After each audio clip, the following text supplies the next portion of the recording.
Hello, I am Nick Rinaldi, and welcome to the Water's Edge Entertainment Report. Today we will be speaking with John Lynch. He's the Director of Sales and Entertainment of the Wildwood Convention Center. If you're not familiar with Wildwood, it is a resort city that is very popular with vacationers from all over the East Coast, with its big beaches and unlimited attractions to visit for all ages. The main attraction is definitely the boardwalk because of its rides, restaurant, and games. But also, what brings the tourists to the town is the convention center because of all its events they hold all year long. John Lynch creates events from motorcycle weekends to various sports events. We have Colin today here to ask John a few questions about what he does for his profession. Thanks, Nick. Colin Kane here with John Lynch, the Director of Sales and Entertainment of Wildwood Convention Center. What college did you attend? I attended the University of Georgia. I'm a Georgia Bulldog, and I graduated in 1984, and actually was in business. I was in business school and just kind of accidentally found myself into the hospitality industry. So how did you end up in Wildwood, New Jersey, if you're from Georgia? Well, I ended up I spent my summers a lot like people do, you know, from Philadelphia and so that come down to Wildwood. I used to go to Hilton Head every summer in between, you know, college break, and I started working for a company that actually hired me full time after I graduated from college, and it was a hospitality hotel company. So they offered me a job. The only problem was I didn't want to stay in Hilton Head, South Carolina. I wanted to move to Aspen, Colorado. So I actually took the job. I became the assistant manager of the Tamarack condominiums, and which basically meant I shoveled snow all day long. And from there, I spent about 5 years in Aspen and Snowmass, and met my wife, who was from Wildwood. Got married 26 years ago and moved here 26 years ago. So what are some of the requirements for this job? Well, I think there's two ways of looking. I mean, obviously from an education background, you know, have an associate's degree to a BA of some sort is nice to have, because, you know, there's a lot of written skills. You got to be polished. You got to be able to communicate well. There's that, and the other part is just the hard work and the effort of putting everything on. So it's a little bit of two-sided. I mean, good street smarts and a sense of hard work and going out and knowing that it's in this industry, it's not a Monday to Friday 9 to 5. Prime example, I was here probably by 6:30 this morning because I had a major event going on inside our hall, and you know, just kind of applying both what I learned in college and the education, applying that to the needs of our clients to merge into one and be kind of a well-rounded person that's you know, enjoys being around people. How many people would you say work for you, and what are some of their main requirements then? Okay, well, for our convention center, we have a year-round staff of probably like 25 people. When we do an event, and let's take for instance the WWE, who will come in, it's 7,000 people that will come in for this event. We might go from a core staff of 20 people to upwards of maybe 125 people. You got stagehands that come in and set up the arena and set up the lights and, you know, the entrance stage. You have parking attendants that, you know, have to work out and collect the money as people park. You got to have ticket takers. You know, we bring in extra staff to keep the bathrooms clean.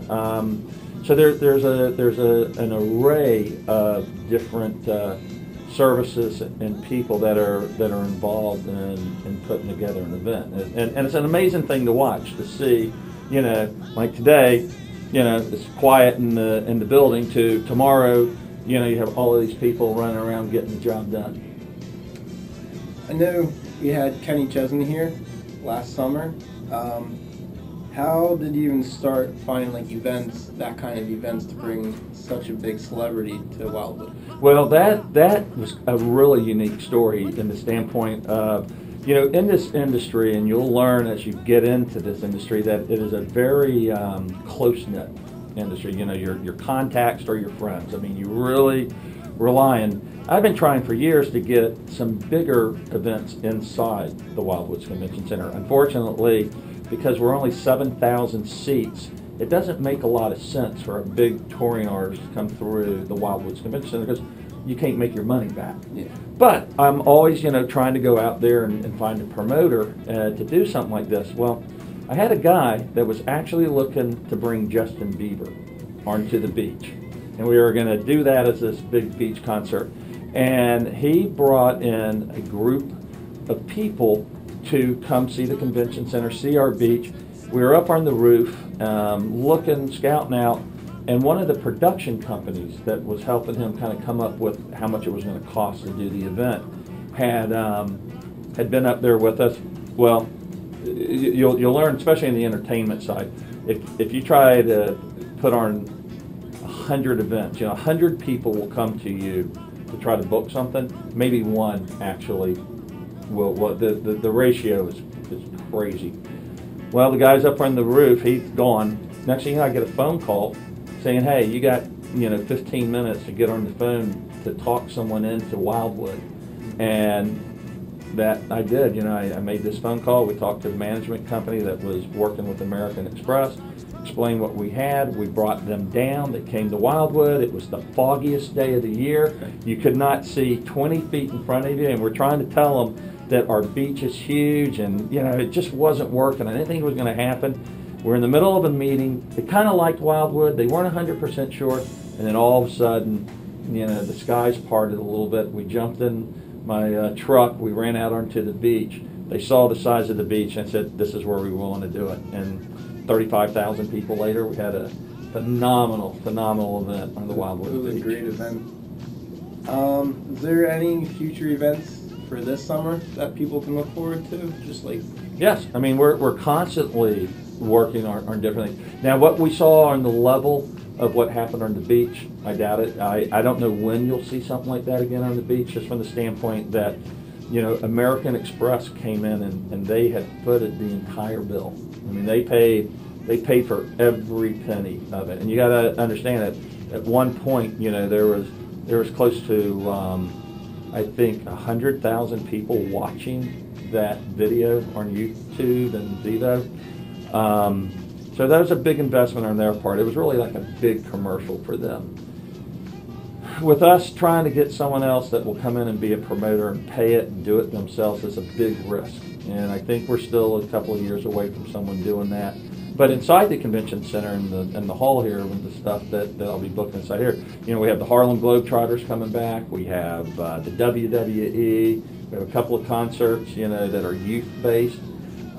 We have roller derby. I consider that to be entertainment. We have roller derby, and it was funny, just within the last half an hour or so, I'm working with a client that's looking to try to bring a comedian in on Labor Day. So it's constantly busy, constantly rolling, constantly trying to bring bigger and better events to the hall. So other than summer events, there isn't as many tourists and vacationers in Wildwood. So in the winter, what kind of events do you have going on? Believe it or not, we, from the third weekend of January, where we do the Polar Bear Plunge for Special Olympics, until the 50s weekend in October, there's only 2 weekends this year that didn't have business in there.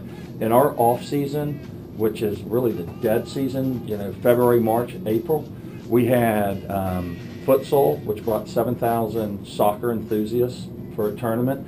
We do 2 major high school and middle school wrestling tournaments. We do 3 cheerleading tournaments that brings like 7,000 cheerleaders at a time. We have a dog show that comes in and just takes over the entire, really South Jersey. I mean, the people from the dog show will stay from Avalon to Cape May and even out towards Millville and those hotels that are out that way. So we're unique because of the fact that we're a family-oriented community. Our rate structure with our hotel rooms are cheap enough where we literally stay busy 12 months a year. From what I hear, you guys also do small events like the beef and beer and the bike tour. How does that all fit into the convention center schedule? Well, that is more of my philanthropic effort. You know, the one thing that I think that makes you good in this industry, if you like people and you're not afraid to work, what I've done is I've gone out and have done a lot of different events in the community to raise money for the community. It has nothing to do with, you know, the bottom line of this building, and it's really not even a part of my job. It's just something that I choose to do. And a prime example of talking about like positive economic impact for the community, I do a thing called Freeze-a-Palooza. It's the last weekend of January where I bring in 3 bands to a local establishment. I have a bike tour that we do during the day. The best year we ever had was it actually snowed 9 inches during the day, and it was the first year we did it. I was going to be happy if 100 people showed up, and long story made short, we had over 900 people come to the event, and we raised over $34,000 for a little girl with cancer. So the reason why I do so much in the community and I run these successful events, it's a byproduct of what I do on a daily basis in my job. So it's real easy for me to go and do, like when we do the Freeze-a-Palooza, it's actually 2 events in one. You know, there's this major bike tour with over 200 people on it, and then there's a major event that now at the band party, I'm going to say we probably have like 750 people that usually show up for that. So it's a big event, you know, in the dead of winter. And it's great economic impact for our local, you know, bars and restaurants that feel, you know, our activity. How would you advise a college student to pursue their career in something like this? Well, I think the first thing is to realize if you enjoy making other people happy. I mean, that's the bottom line. You have to enjoy what you're doing. You have to be able to know that you're going to put a lot of time, a lot of effort into the and you got to start. You got to start young. You got to start, you know, from the ground up. Be prepared to roll up your sleeves. Don't be afraid to make a mistake. You know, if you make a mistake, don't make the same mistake twice. It's a very unforgiving, you know, industry in a way that you know, people have gotten very successful through hard work. I mean, that's just, I think that's the main goal. You know, when I hire someone, I'm looking for someone that's not going to be afraid to put in the time. And, you know, I thrive. You know, most people freak out when there's something bad happening, like, oh, you know, this truss broke, or you know, the pulley cable's not going to work. How are we going to get this truss up in time for the show? And that's where I mean, that's what's so great about our business. You know, we're problem solvers. Our end result is to make the people that come in and pay their hard-earned money to walk out the building saying, all right, I was satisfied today. This building was nice, the entertainment was nice, and you know what, my $45 for that ticket was well spent. Okay, I think we have all we need. Thank you for your time. I'm Colin Kane, and I'm here with John Lynch. Back to you, Nick. Thanks, Colin. Until next time, I'm Nick Rinaldi. Thank you for watching the Water's Edge Entertainment Room. Spring will soon be gone. Summer's coming on. Diamonds reeling on. Like the summer